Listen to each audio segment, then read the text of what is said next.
Alright guys, so happy Easter. Hopefully you're enjoying your Easter with your family. Hopefully you got some Easter egg hunting going on. But guys, today we're going to go ahead and react to every draft pick Zac Taylor has had so far and what their grade has been. So obviously, yes, if you guys not seen my community poll, yesterday I actually posted about this. But I want to go ahead and make a video about this, really give my opinion and kind of break down each player. So let's start off right away by saying 2019 was definitely an interesting year for Zac Taylor when it came to his first draft pick as the Cincinnati Bengals head coach. It was Jonah Williams. Now, this grade going to be interesting because I feel like this grade is a B. And I know a lot of people might say, well, no, it's a C or a D or an F because Jonah did not pan out as well as people thought he would. But in all honesty, right, if you really take off last season, because last season was absolutely god-awful, okay? He was hurt, but last season was really what we call the outlier season, right? Because if you go back to his rookie year, which again, I believe he was actually hurt to his rookie year. So, it's like this year and this year, he was actually hurt. His only fully healthy year was right here in 2021, where he actually had his best year possible, interestingly enough. He had his best year as possible when he did go ahead and was fully healthy. But overall, for 11th overall pick, and we talked about this before in another video, at that position, they were not going to get any other offensive lineman possible. Other than the Falcons guard, that was the only person until pick like 25 that they could have gotten a left tackle who became a stud. And even the two left tackles, the Eagles and the Vikings left tackles that were taken later in the first round, even those guys, they were decent, but they weren't like the top of the line players. There was no first round left tackle in that draft that you took a step back and said, okay, this guy is a stud. This guy is the Hall of Famer of the future, right? So in all honesty, if Cincinnati, yes, they could have taken Jeffrey Simmons. They could have taken TJ Hawkins. They could have taken a lot of different defensive players. But for what they wanted, an offensive tackle, he was honestly probably one of the best. Again, Chris Livingston was on the board, but he was a right guard. So he was one of the best tackles on the board. So I'm going to give this grade a B because his first year he dealt with injury, but he actually played pretty dang good.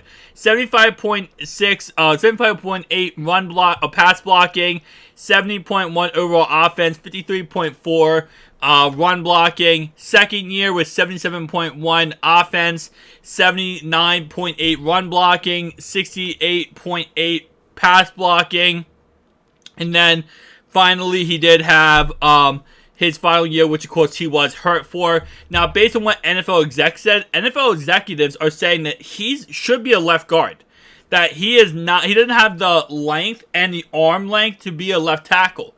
And I really feel like if Jonah was left guard, he might play 1,000 times better.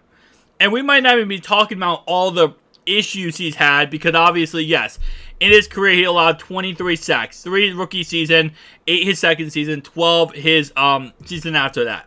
And then for every single year, he's allowed 6 quarterback hits. And obviously, second season, 28 hurries, 25 hurries, and 11 hurries. But I feel like if he did play guard, he'd be playing so much better. And what we've seen is, this is actually not the first time we've seen this. A player in the draft, Nick, who is a left tackle, I forget which college it is. Right tackle. He's right now stouted as the right tackle, and he played college as right tackle. But a lot of experts are saying, listen, if he plays guard, he's going to be unstoppable. Like, he would be a second round pick if he played guard. But he wants to play tackle, which obviously is his right to play right tackle. And because of that, he's kind of mediocre, a 3rd, 4th round pick. But if he moved to guard, the guy would be a 2nd round pick. I kind of feel like Jonah, if you move him to guard, he'd play a lot better. And obviously at right tackle, what he's going to be playing this year at, I think he could be pretty successful. I really do. I think left tackle is a position that a lot of people just can't play. Left tackle is not easy to play. And any stretch of imagination.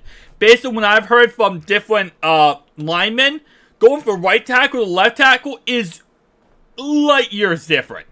Like, it is such an immense, much harder job to do, protecting the blind side rather than protecting the right side. So, maybe that's just the case. Maybe he'll blossom at right tackle, and we'll talk about next year how Weber Jonah Williams, who was an absolute stud at right tackle, and I do believe if he does play right tackle, and he plays effectively, and let's say he does grow to love it, right? He might get a new contract with Cincinnati. Obviously, there's rumors of him being traded, and he has requested a trade, but that's because he wants to play left tackle. If he plays right tackle really good and starts to like it, maybe he stays there. So I'm going to give this grade a B. I'm really honestly going to give this grade a B. Second player. Oh, 2020. Come on now. Come on now. A+, triple plus. I mean, you can't tell me a coach did not hit it out of the park better than Zac Taylor with Joe Burrow. Second best quarterback in the NFL right now. I mean, this man's an absolute stud. 90.8 overall grade, 89.4 passing grade, 76.8 rushing grade. Last season, if it wasn't for the refs, would have been in the Super Bowl. Was in the Super Bowl the year before that. I mean, this guy is a freaking monster. This is A triple plus 1,000% grade-wise. I mean, Zach, you gotta give that props to my man Zac Taylor. Coach Taylor out here destroying it with that pick. Alright, 2021. How do you follow up a S-tier pick? I haven't done an S-tier pick. Why not? 8 triple plus again. Probably one of the best receivers in the NFL right now. I mean, you can make the argument he is the best receiver in the NFL. The guy missed, 4 or 5 games this year? Still finished with 1,000 yards, easily. Not even a question. This man is an absolute freaking stud. He's not as good in the rushing game, though. I really wish... I'm just kidding, guys. How many games did he miss this year? He missed 6 games this year. No, 7, because he missed week 17, too. 7 games this year, and still finishes with over 1,000 yards in the season. He's a stud. He's an absolute stud. I mean, he's everything you want in a wide receiver and some. This guy is, in my opinion, I would say, I mean, I know Jay Jettis is up there as one of the best. Jamar Chase is 1A, 1B type scenario. I mean, this guy is an absolute stud. So, Zac Taylor, man, I mean, yeah, listen. The Jonah Williams one, first year, first time draft, and obviously he's not making all the picks. Okay, listen. There's a whole entire team that makes picks with Zac Taylor.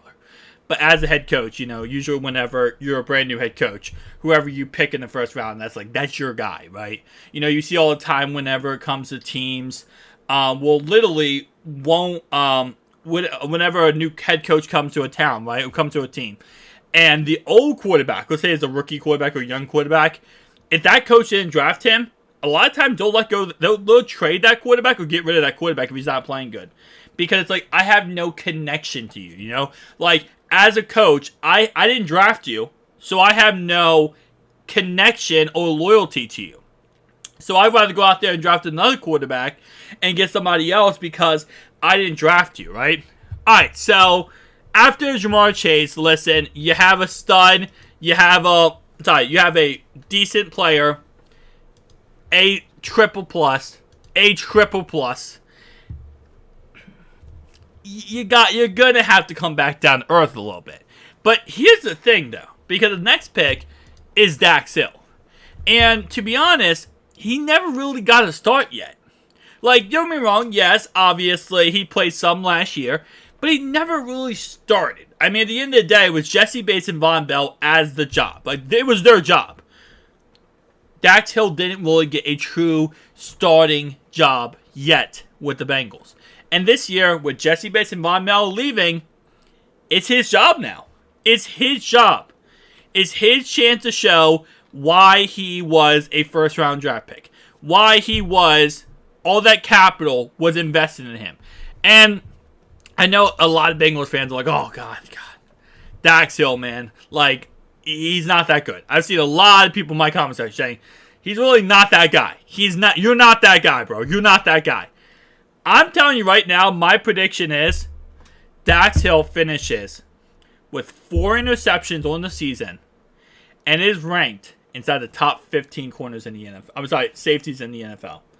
I'm going to say top 12. Top 12 safeties in the NFL.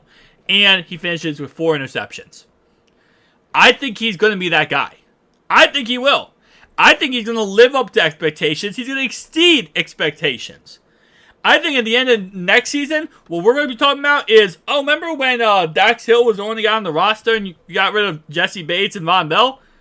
Oh, yeah, that was actually probably a good thing. Not a good thing, but that was actually an okay thing because Dax Hill got to take off and become a star. And it's his job. Again, like I said, it's his job now to just absolutely blossom. And I think he's going to blossom very, very well. So I cannot wait to see how amazing he does play this year. And it's one of those things where I think right now, because we haven't really seen too much of him, I'm going to give him, it's going to be a B- for his grade, just because we haven't seen too much of him, right? But at the end of the day, if you guys saw my Madden video where I simulated the season after the full 7-round mock draft of the Cincinnati Bengals, yeah, after that 7-round mock draft, Bijan Robinson, the Bengals took him in the first round, by the way, he was behind Joe Mixon, and he did not get the true start. He had 9 rushing touchdowns because Bijan is a god, but he only had 243 rushing yards because he was a backup. If you take away Joe Mixon in that situation, wow, yeah, Bijan looks a lot better, right? I think Dax is going to take off this year. That's one of my predictions. Dax Hill takes off. So again, like I said, probably a B-. I'd say I'm going to give him a B- with Jenna Williams. A triple plus, B-. But again, you look at so many different coaches in the NFL where you look at their draft picks, you're like, oh, that's a C, that's a D, that's an A-. That's a C+. Zac Taylor, man, absolutely killing it in his first 4 years with Cincinnati. Just amazing. Guys, tell me down below your thoughts and opinions, though. Again, happy Easter. Hopefully you're enjoying it. Tell me down below what's your Easter plans for today? What have you been doing for Easter today? I think we're cooking some food later today, so see you guys next one.